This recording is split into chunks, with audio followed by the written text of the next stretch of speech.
All right, so today is more or less a fun day. A little fun, a little more fun than normal.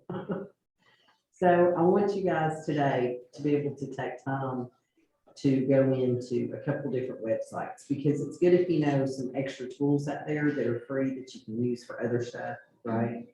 So one of the tools, the two of them I mentioned the other day, Bengage, Bengage. And what it does is it is an infographic generator. Okay, so you can go in and you can massage it, manipulate it. They have all kinds of templates in there, but you can create like 3 different pieces for free. And like if I get in a bind and I need something, I'll just take one I've already used and go in and remanipulate it. You know what I'm saying? So even though, you know, they limit you to 3, in a way you can still work around it a little bit as long as you're getting using the same templates. Okay. So the website, and we're all going to go in and create a free account, and you can do it using your .edu email address. So that way, when you go in, you can select student or, you know, higher ed, however you want to do it. Let me do a screen share over here. All right, so the website, it's called Bengage, Bennngage.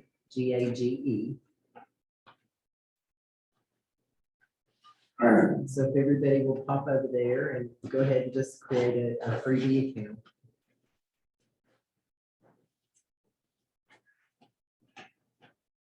He'll ask you a few questions. What's your name? Email, username, etc.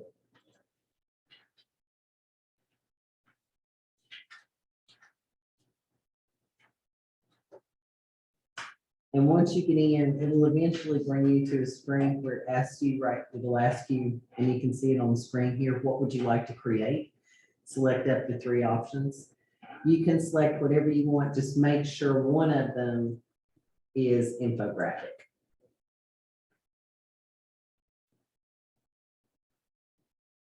Which is this first one. The other 2, I'm not concerned about. So make sure you choose infographic at least this one.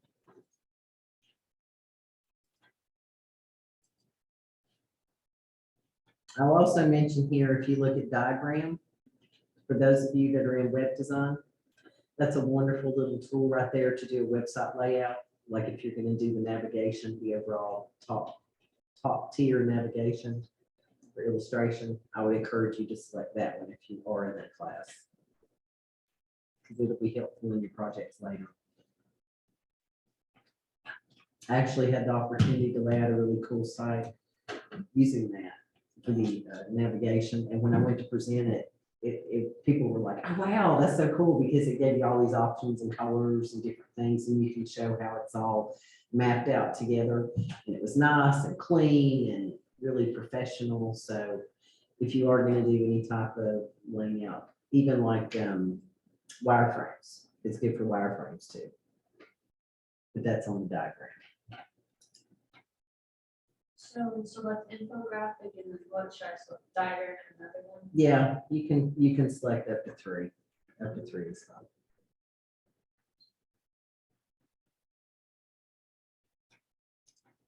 And then when you do that, hit continue.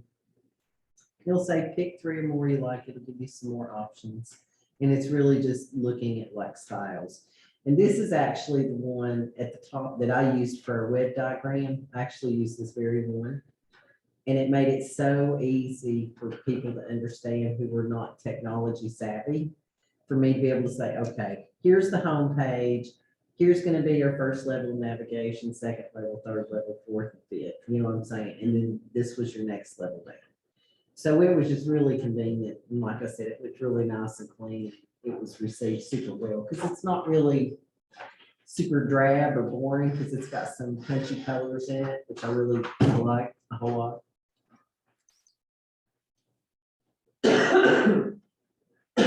Better not be sick. No sick. You better not be sick.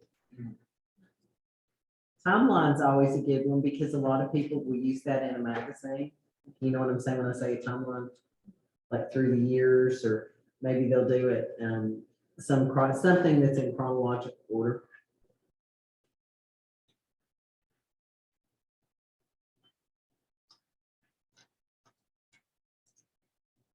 Then once you go through that one, go ahead and select whatever, and it'll bring up a window with a whole bunch of templates in it.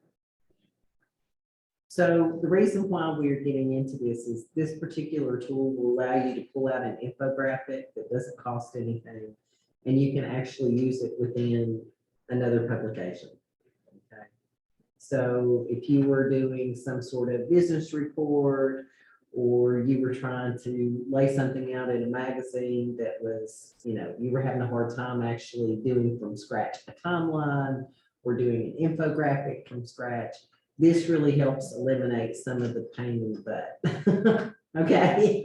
I used Canva one time to make an infographic for my journalism class last semester. Okay, so yeah, we're Canva's the other one that we're gonna get into today. And a lot of people are really familiar with Canva. I actually used it this morning to do a social media post for somebody.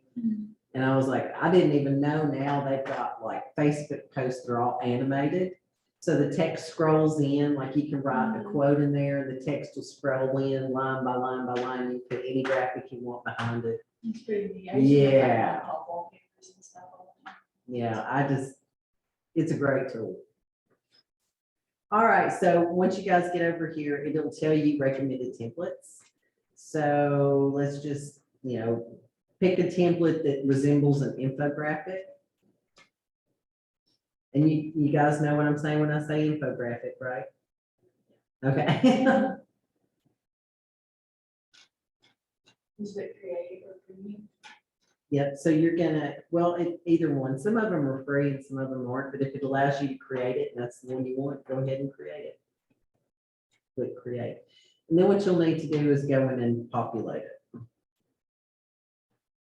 with some random data.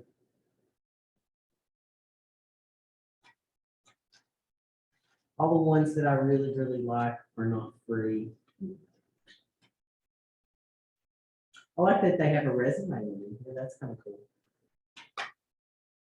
And Canva's really good for resumes too. Like if you're working on your resume, because it'll allow you to pull out the whole file as one single PDF. Like if you have to email it to somebody, it is a wonderful tool for that.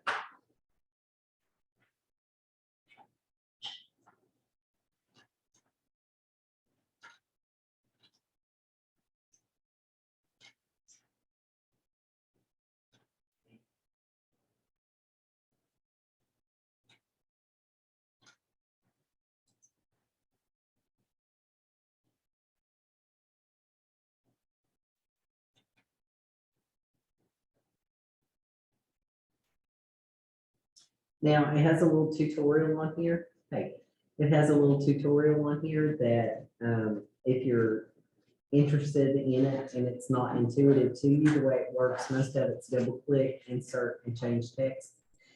And then you go in and put in your content. Okay. We are on a website called Vengage, VENNGAGE. Okay. So you'll need to create an account and go on there, and it's for creating infographics. So just do a free account, and just use like your EDU email address to do it. And if you look up at the front on the screen, you'll see it up there.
Now, if you look at the top, you can see, like on the screen I am, it's got all these different formatting pieces for text.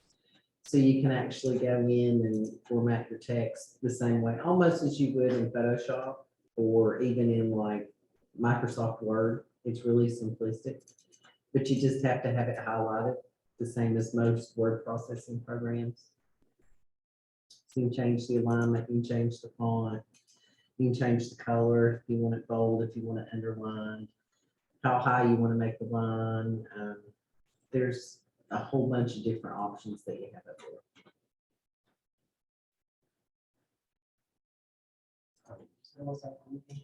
It's up there, it's Ben Gage, BENNGAGE.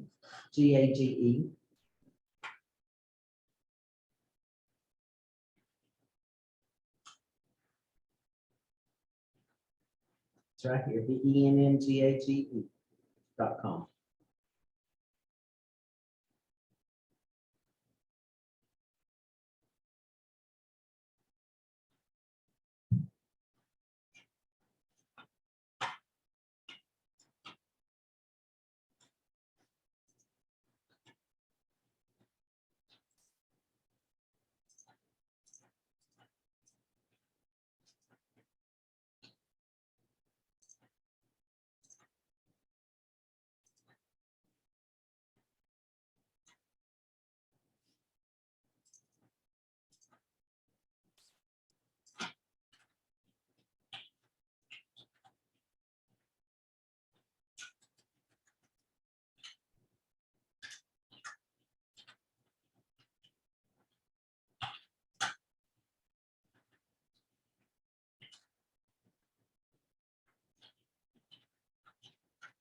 Now, if you remember in Photoshop, we had layers.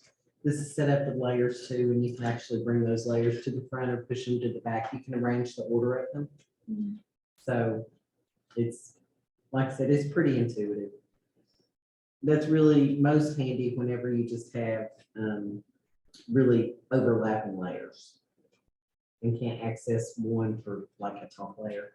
So let's say you had I don't know, a dark colored rectangle behind a piece of text, but the text, you couldn't get to the rectangle to manipulate it because the text is in front of it. Mhm. You know, you can actually flip it through to where you can get to it as far as the order.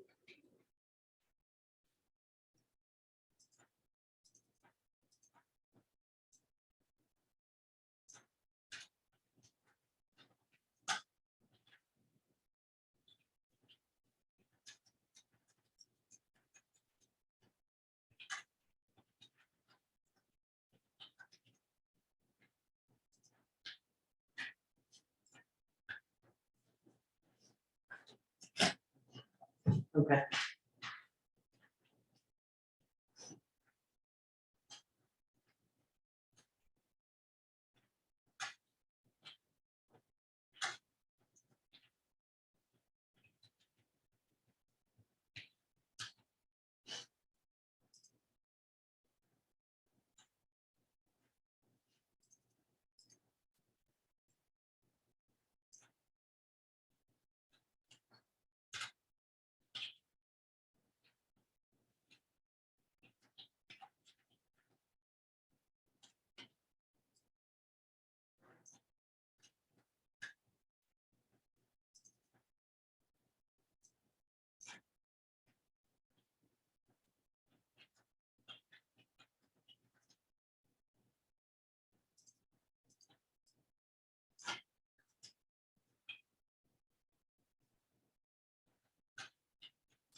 So is everybody good online?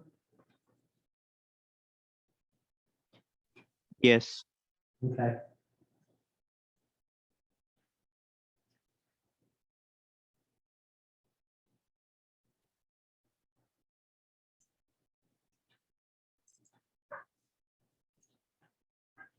CANVA, canva.com is their next one.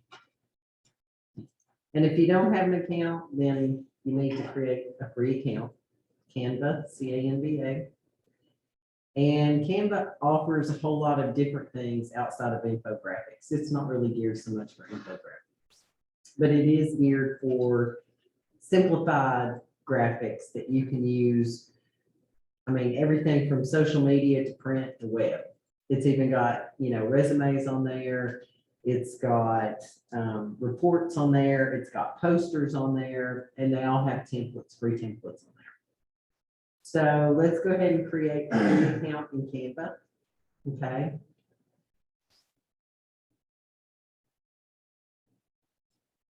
I can't write up my password and stuff. I'm trying to think. You can probably reset it.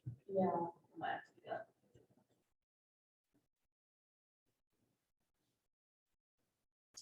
The other thing Canva also allows you to do, it has its own little community on there. So if you create something that's like really super duper cool and you want to share it or allow other people to use it, you can make it available to other Canva users.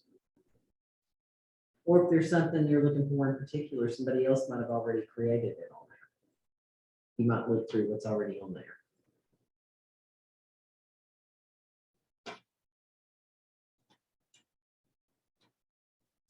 There are people that actually create magazines completely on here. Not that I would ever encourage it. I would actually discourage it because a lady I know started producing magazines on here. And these are a couple she added me to. And I was like, okay, what you don't know about layout and design is a lot. Because even using it, it's not very good. So I would not recommend doing a whole magazine on Canva. You can see pictures are blurred. The top, there are places the top runs right off the screen on some of these. And I look at this and I'm like, okay, you have a crappy, bad resolution picture here. This one's okay. That one's really good. But when I look at it, I'm just like, yeah, there's not a whole lot of cohesiveness. And it jumps around from spread to spread. You have people that have you've got this one thing here, this one page, and it faces a different page, which if you put them side by side, because of the way the layout is, it's not very, how do I say this? This competes for attention for the facing page over here. There's just too much happening. And you have an awful lot of quasi small text and then really small text. So, And the margin jumps around. You can see it goes from one width to another width. So again, I would not encourage anyone to lay out a whole magazine in Canva, although you can.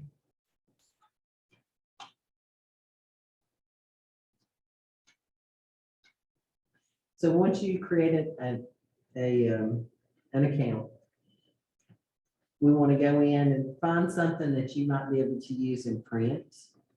So it could be the resume, it could be Office, like if you click on Office, you've got documents, you've got reports, planners, letters, letterhead, graphic organizers, proposals, checklists, invoices, memos, even a wall calendar. That's me.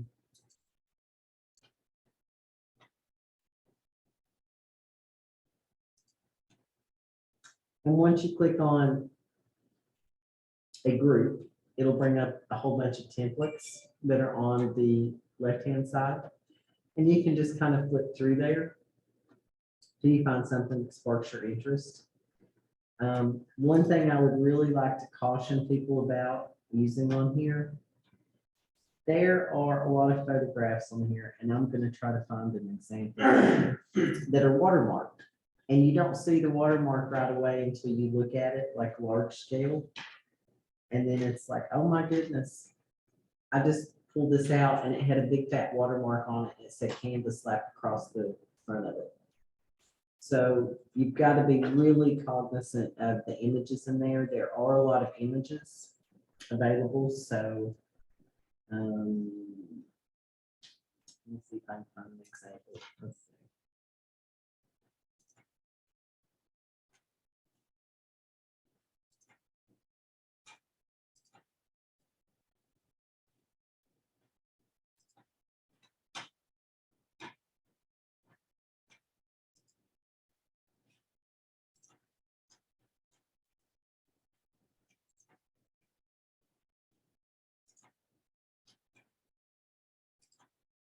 And some of these you can tell if they're free or not. Like if you have Revit, it'll show pro or it'll show free in the lower corner when you're actually looking at the template. Like this one's free, that one's free, that one's free. But it's got this little crown down here. They want you to pay for it. Okay. It's funny. It's got at really great site.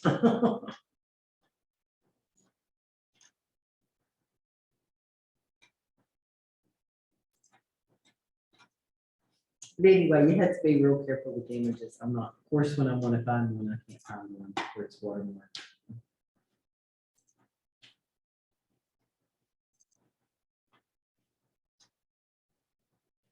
There are some really great options here. The other thing you can do is, let's say you have a really cool template, but the picture's not right, but you want to use some of your own photography.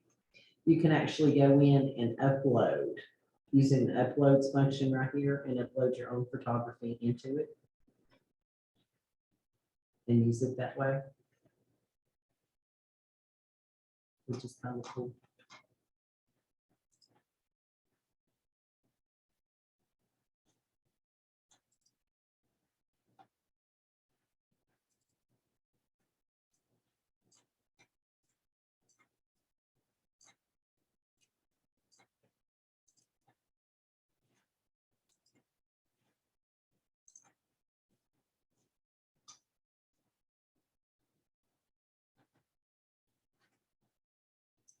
There are what's called elements, and elements include not just photographs, but it also includes lines and shapes. It includes little icons, little clip art, and some video. So you can go through and look at, you know, if you wanted to do like a post for Facebook or a post for Instagram that has video on it, you can actually go through and see if they have something, you know, that you want to use that's actual video. And it'll show you how long it is.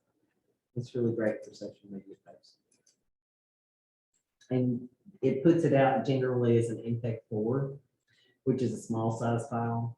So you can use that essentially, you can use it on YouTube or you can use it on just about any social platform because it compresses it enough that it just will work. It uses an H.264 compressor.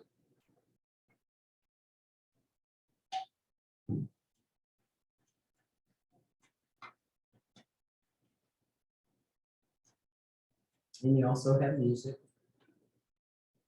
One little music bed in there.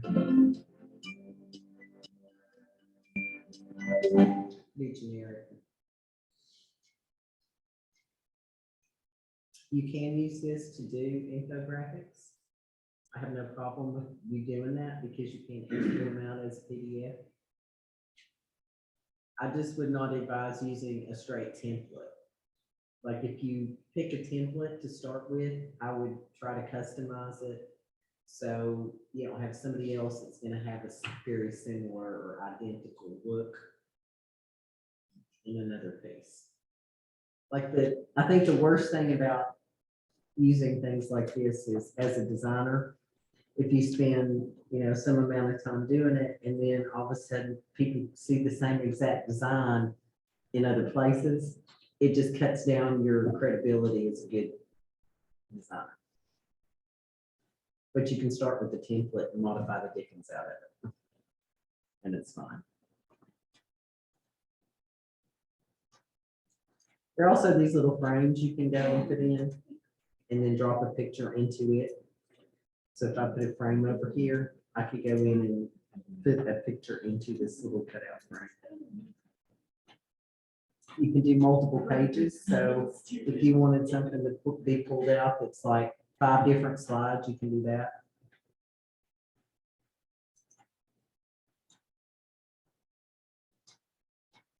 Once upon a time, I did a resume in here. I don't know if it's still there. It is there. So like, it was easy to brand a resume.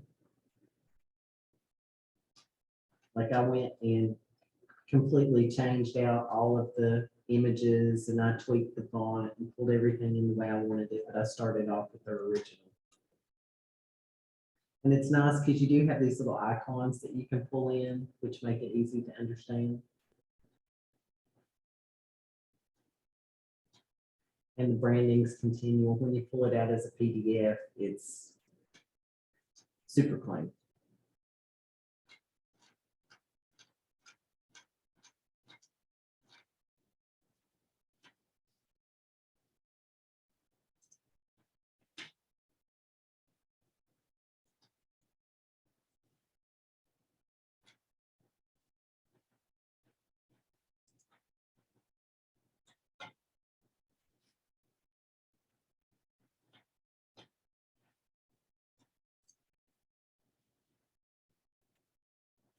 A lot of these, if you're doing singular images, you can pull out as JPEGs. And as you know, JPEGs are great for plugging into your designs, because you just use them straight as image files.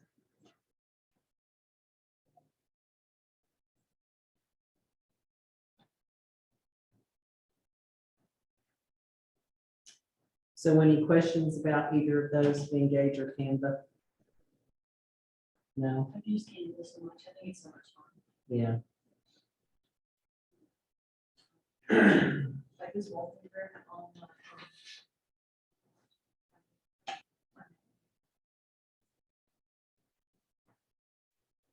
Oh, I like that little girl. Oh, Yeah. how cute. I made that on there, and then like there's little calendar and stuff, you can like move around. Yeah. Or whatever, but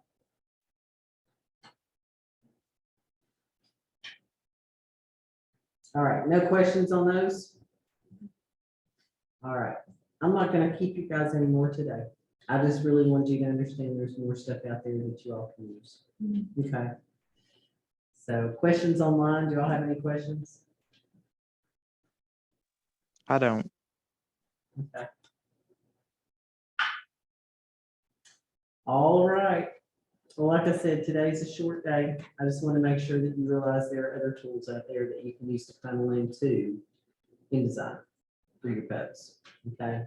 They will help you create some original images, infographics, and so forth. And I mean, this is just a teeny weeny little, just 2 out of thousands. Okay. So. So everybody's got the animation app pulled now? Yeah. Okay. So because it is a little bit extensive, it constitutes assignments 1 and 2 for a total of 50 points. Okay. So make sure you guys get that in by next Monday night. Okay. All right. Well, if there are no questions, y'all may be free as freaking and three little birdies. Thank you. Thank you. Have a good one. You do the same. What'd you say, Daniel? And when are you gonna be here tomorrow?